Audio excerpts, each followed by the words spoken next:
Hello. I want to talk a little bit about why 2D animation will eventually die. And I'm talking primarily from a commercial perspective because the reason, as always, will be money. Now, I've been watching some of these recent cel-shaded CGI anime shows like Bubuki Buranki, Knights of Sidonia, Ajin, and this prompted me to go back and look at some of the older work from these same studios. Shows like Arpeggio Blue Steel, and works by other studios like the Freedom Project, Short Piece. And one of the things that quickly becomes apparent is that cel shading is just getting better and better, and it's looking more like the 2D things that the audiences desire and are used to, and it's improving at an exponential rate. And what that means is it's going to reach a point where audiences will not be able to tell the difference. Now, yes, there's always going to be some great artists who can pick up every little nuance and they'll be able to tell, but 99% of the people eventually won't be able to tell the difference or won't care. Now, for some background, let's just look at a few things that CGI has killed in the entertainment industry. And I want to start with spaceships.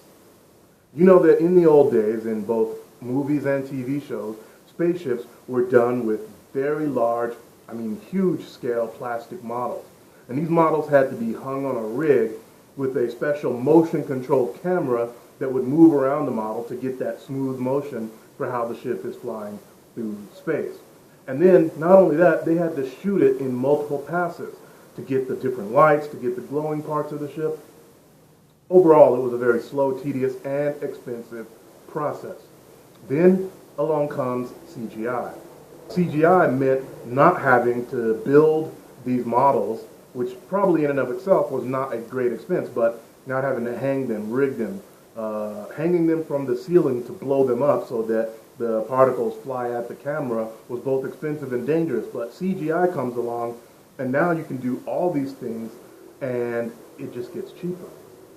Not only that, but when you look at the CGI, of course, in some early shows like Last Starfighter or Babylon 5, it didn't quite look real, but over time, the improvement was incredible. It was fast, and now there simply is no commercial reason to go build a huge model. The only reason to do it would be for artistic merit or because some director wants to. But it's so much faster and cheaper to do it in CGI now that it makes no sense to even consider models. And what this basically means, and why spaceships were the first to go, is that CGI was great in the past at doing hard things, metal objects, things like that. But there were other things that, of course, were harder to do, and so they took longer to fall by the wayside. But you think of other natural things, cars. It's been years now where many car commercials are entirely CGI. Things like airplanes. A friend of mine, who's still working in Hollywood right now, he recently posted a shot he did. I don't know from which show, but he posted this shot of an airplane flying by. And it was just ordinary. It wasn't, no explosions or anything special, just ordinary shot of this plane flying by. And it led me to think about just what that means. And I wrote to him and asked him, have we reached a point now where it's just easier and cheaper to do something like this in all CGI than to go out and shoot a real airplane flying by? And he said, we've long been past that point. Now see, the reality is we've long been past the point where it's cheaper to do things in CGI than to do them for real on a lot of things. Now there are some areas, however, where that is not the case or hasn't been the case. And I'm going to talk about one of my favorite areas, and that is characters, particularly human characters. And you look at the late 90s, the video games, and early 2000s with movies like Final Fantasy, and they were really shooting for totally realistic CGI human characters. And they obviously were not quite there. And there was so much talk of the uncanny valley, and everyone was trying to find what was wrong, what could improve. But over time, you just saw it get better and better. And I'm willing to bet that when you look at a movie like Superman Returns, there's probably a lot of scenes in there that were done with an all CGI digital double that you didn't see. I've watched the movie, I can't say how many times, looking for them. And I'm always finding new shots like, wait a minute, that was CGI and I didn't notice before. But it goes from there. You can imagine you get to the point of the CGI Jeff Bridges in Tron Legacy, or the CGI Arnold in Terminator Genesis. It's just getting better and better and more realistic and more realistic. But I think one of the best examples would probably be the CGI Paul Walker in Fast and Furious 7. Because of his untimely accident, they had to do nearly 400 shots of a digital double of Paul Walker because he wasn't available to be in the movie. And I watched this movie, and most people, they pretty much only pick out the one obvious shot near the end of the movie. And I've watched this movie multiple times looking for them. And I've certainly found a lot more, but certainly nowhere near 400, which means there are a lot of shots in that movie that have fooled everyone. And there are other examples as well. I mean, I went back and looked at some behind-the-scenes footage on the Curious Case of Benjamin Button. I thought a lot of that was just physical makeup, but it was all CGI. The technology is there. But the reason I mentioned the human characters is because you can imagine to create an all-CG digital human character probably entails a lot more than would be required to make a cel-shaded CGI character mimic a drawing. And one of the reasons we know this is because when you look at some of the very recent cel-shaded shows, they're not perfect, but there are shots in them that are, which means it's already happening. The only thing that needs to happen now is they need to get every shot to look as good as the best shots in the current shows. And when that happens, the real problem begins. Because when that happens, the only place to go from there is faster, easier, cheaper. It's just going to get easier, cheaper, and faster. And from a commercial standpoint, that is going to spell the end of actual 2D animation. And I'll give you a good example. I recently saw this show.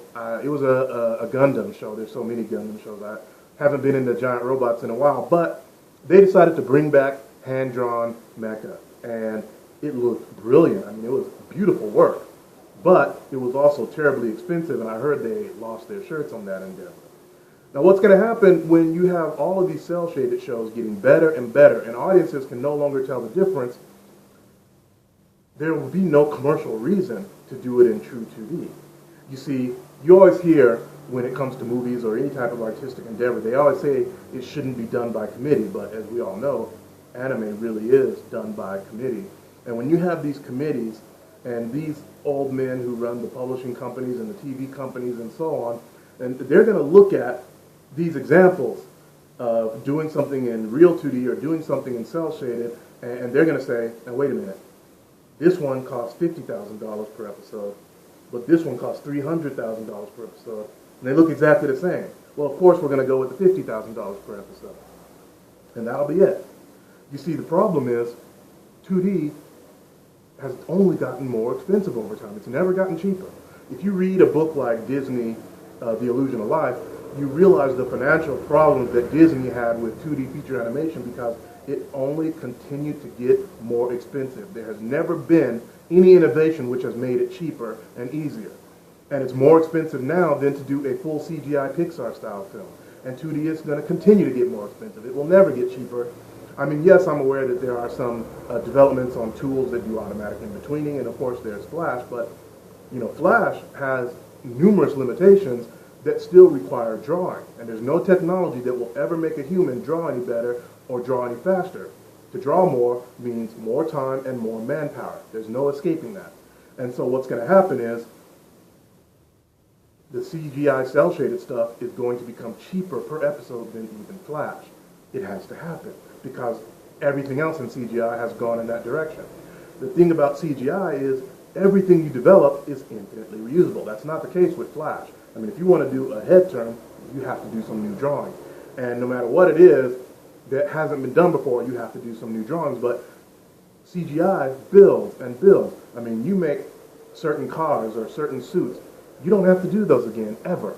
You can improve on them, but there's a point where you say a Jeep is a Jeep or a BMW is a BMW, and you have that model, and that's it. And so it's just going to get cheaper and cheaper to the point where there will be no financial benefit to doing a 2D animated show. Now, from an artistic standpoint, there will of course always be people who want to do 2D animation. People love to draw, and people love to watch drawings in motion. I love 2D animation. So, I mean, there will be artistic films, short films, and things like that for a while, but we also have to remember that many of the people doing amazing work, people like Richard Williams, Don Bluth, Bill Plimpton, and so on, Glenn Kane, even they're getting up there in age, and eventually they will retire. They will not be around forever. And if what's happening here in Asia is any indication, that creates another problem. Because when you look at the schools and universities, I travel all over Asia, and I speak at some of the schools. I show some cell shading techniques, things like that. Fewer and fewer students are even bothering to learn 2D. And the reason is simple. If you learn 3D, there are more job opportunities, and the pay is a lot better. You cannot even survive on a 2D animator's wage anywhere in Asia right now. But because of games, you learn 3D and you get good at it, you've got it made. You're going to get a great salary and have a good life. So for this reason, down the road, there will be fewer and fewer people who even have the skill to do 2D animation. And eventually, the manpower just won't be there. And so from a commercial standpoint, when a major publisher or game company, they want to make the anime show that is a promotion for whatever it is they're doing, there won't be 2D teams out there who can actually do the work and do it well. But there will be tons of cel-shaded artists and studios who can make this stuff look as good as a film like Akira for a tenth of the cost. And I mean a tenth of the cost back then, not adjusted for inflation. And that's what's going to happen in this industry. Because even now, you look at what's happening in these cel-shaded shows, what they are doing on screen, if it were all 2D, it would be feature quality animation, not TV quality animation. And it's still being done at a lower price. So for this reason, we're going to see a future where cel shading will rule the roost, and aside from artistic merit, the major commercial companies, publishing companies, TV companies, will have no reason to put money into 2D, and that will spell the end of it. I'd love to hear your thoughts about it. If you have any ideas, questions, or comments, feel free to write, and I'd love to discuss this further. Thank you very much for watching.